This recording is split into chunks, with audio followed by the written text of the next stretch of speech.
Welcome to Headstones and Microphones, where we use AI to step into the past through a researched, first-person simulation of history's most interesting people. I am your host, Calvin. While we've added some creative storytelling, our goal is to inspire your own study of these fascinating lives. Now, let's meet our guest. We have a true legend with us today, a man whose imagination built kingdoms and brought joy to millions. Welcome to the show. For those who may somehow not know who you are, who are you? My name is Walt Disney, though most people just called me Walt. I was a cartoonist, a filmmaker, and I suppose a bit of an Imagineer at heart. It's an honor, Walt. Let's go back to the very beginning. When and where were you born? I arrived on December 5th, 1901, in a busy city called Chicago, Illinois. And what was your given name at birth? My full name was Walter Elias Disney. Is there a story behind your birth name? There certainly is. My parents, Elias and Flora, were very close with our local minister back then, Walter Parr. In a fun twist, Reverend Parr's wife was pregnant at the same time as my mother, and the two men agreed to name their sons after one another. So, I became Walter, and the Reverend's son became Elias. That's a great piece of trivia. You moved away from Chicago fairly early on, right? What was your hometown like growing up? Most of my fondest memories come from Marceline, Missouri. We moved to a farm there when I was about 4. It was a beautiful, magical place to a young boy. Lots of green fields, animals, and a real sense of community. It's where I first fell in love with nature and the simple charm of small-town life. What was your family life like? It was busy. I had 3 older brothers, Herbert, Raymond, and Roy, and a younger sister, Ruth. We didn't have a lot of money, and my father, Elias, was a very strict, hard-working man. But my mother was wonderful and always encouraged us. Roy was especially close to me. He was my rock throughout my entire life. What kind of kid were you? I was a dreamer and a bit of a doodler. I spent a lot of time drawing the neighbors' horses or sketching little characters in the margins of my school books. I had a very active imagination and loved to tell stories to anyone who would listen. Did you have any big fears growing up? Like many kids, I had a bit of a fear of failure. My father was tough to please, so I always felt a drive to prove that my silly drawings could actually amount to something. What did you dream of becoming as a child? At first, I just wanted to be an artist. I loved the idea of drawing for newspapers. I actually sold my first sketches to neighbors when I was still quite young. What were some of your favorite activities in school? I loved anything creative. I enjoyed theater and performing. I used to do impressions of Charlie Chaplin for my classmates. I wasn't always the best student in traditional subjects because my mind was usually off in some fantasy world, but I loved the school paper. What was your first job? My brother Roy and I worked for our father delivering newspapers in Kansas City. We had to get up incredibly early, around 4:30 in the morning, to deliver the Kansas City Star. It was hard work, especially in the snowy winters, but it taught me a lot about discipline. Was there a moment where you realized you were different from everyone else? I don't know if I felt different in a grand way, but I realized I saw things in motion. When I looked at a drawing, I didn't see a static image. I saw a character that wanted to move and talk. Not everyone had that same itch to make the drawings come to life. What's a decision that changed everything for you, but felt small at the time? Taking a night class at the Chicago Academy of Fine Arts. I was working a day job, but that class refined my skills just enough to give me the confidence to apply for commercial art jobs. It was just a few hours a week, but it set the stage for everything else. What was your biggest break? Creating Mickey Mouse! After I lost the rights to my previous character, Oswald the Lucky Rabbit, I was in a tough spot. On the train ride home, I started sketching a little mouse. When Steamboat Willie premiered with sound, it changed my life overnight. What were your biggest struggles before success? Oh, there were plenty.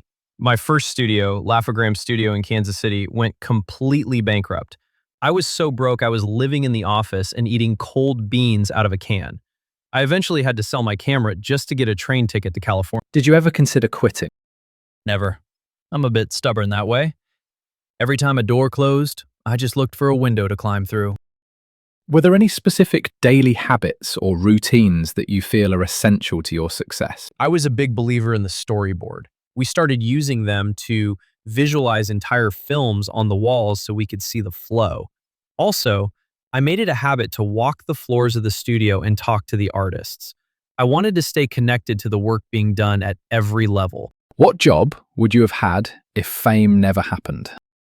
I probably would have been a train engineer. I've had a lifelong obsession with locomotives. I even built a half-mile scale railroad in my own backyard, called the Carrollwood Pacific Railroad. What was your life like before fame? It was a scramble. It was a lot of sketching, trying to convince people to invest in quote-unquote cartoons, and lean years where Roy and I shared everything just to keep the lights on. How did relationships change after success?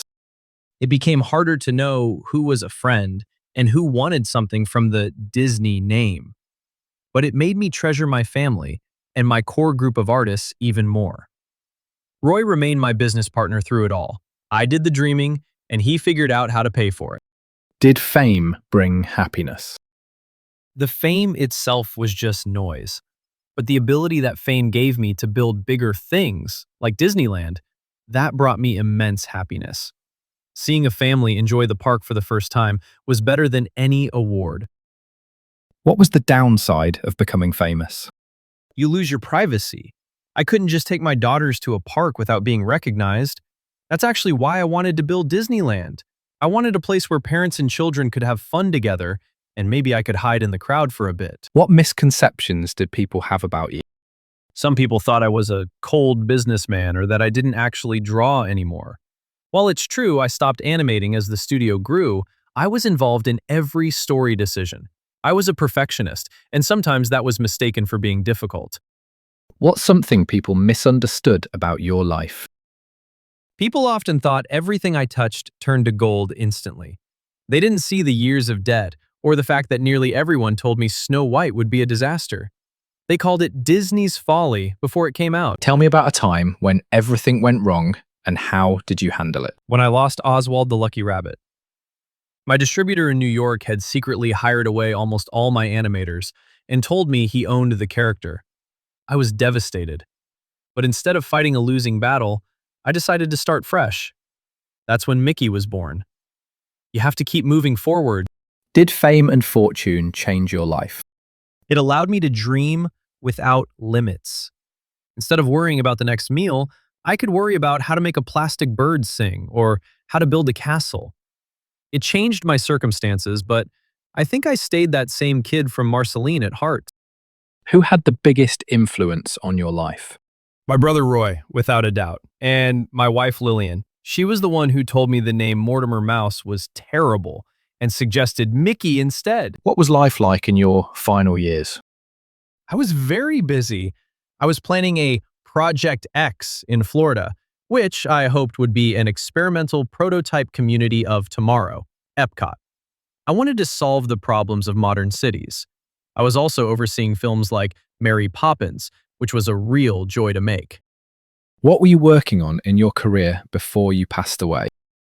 Mostly the Florida project. I spent hours looking at maps and models of what would become Walt Disney World. When and where did you pass away? I passed away on December 15th, 1966 in Burbank, California, at St. Joseph Medical Center, right across the street from my studio. What happened? I had been dealing with lung cancer. I had surgery to remove part of my lung, but the complications were just too much for my body to handle. What's a random fact about you most people have never heard? I had a secret apartment. It was located right above the firehouse on Main Street in Disneyland. I used to stay there so I could watch the guests enjoy the park from my window. I kept a lamp burning in the window to let the staff know I was home. What's the craziest rumor ever told about you? Oh, the one about me being cryogenically frozen. I can assure you that is pure science fiction. I was cremated and interred at Forest Lawn Memorial Park. What was your most unique habit? I used to have a very specific cough when I walked down the hallways at the studio. It wasn't because I was sick. It was a friendly warning to my animators that the boss was coming, so they had time to look busy. What was your favorite food? I was a simple man when it came to eating. I loved chili and beans. I used to mix two different brands together, Gebhardt's and Denison's, to get the flavor just right. What was your favorite book? I loved Treasure Island by Robert Louis Stevenson. That sense of adventure always stuck with me. Did you have any known rivalries? Not really rivalries, but healthy competition. I always watched what other studios were doing with color and sound, but my biggest rival was always my own last project. I always wanted to top what I had done previously. Tell us a story nobody talks about. During World War II, my studio was basically turned into a military base. We had hundreds of soldiers living there, and we spent almost all our time making training films and propaganda for the government. It was a very strange time to be an animation studio, but we were proud to help. What's your funniest behind-the-scenes moment? Watching the animators try to act out scenes for Bambi or Snow White, we would bring real deer into the studio or have actors perform so the artists could see the movement. Seeing a grown man try to hop like a rabbit to help draw Thumper was always a riot. What was the most outlandish purchase you made? Probably the private plane I bought to scout the land in Florida. I spent many hours flying over those swamps, looking for the perfect spot for the Florida project. What advice would you give people chasing success? I always say there are 4 C's: curiosity, confidence, courage, and constancy. And the greatest of these is confidence. When you believe in a thing, believe in it all the way, implicitly and unquestionable. Well, this has been truly magical. Before we sign off, do you have any closing remarks about the interview or the stories you shared that you would like to share with the listeners? Just that I hope everyone remembers that it all started with a mouse. Don't be afraid to dream big. And don't let anyone tell you your ideas are too fanciful. Life is a beautiful journey, so make sure you enjoy the ride. Thank you so much for having me, Calvin. It's been a real treat. What an incredible chat with a man who truly changed the world. We covered everything from his early days in Missouri to the creation of Mickey and the secret apartment in Disneyland. Thanks for coming on the show, Walt. And that wraps up another conversation from Beyond the Grave. Thanks for joining us on the Headstones and Microphones podcast. Remember, legends may die, but their stories never do. Please help spread the word by sharing and following the pod.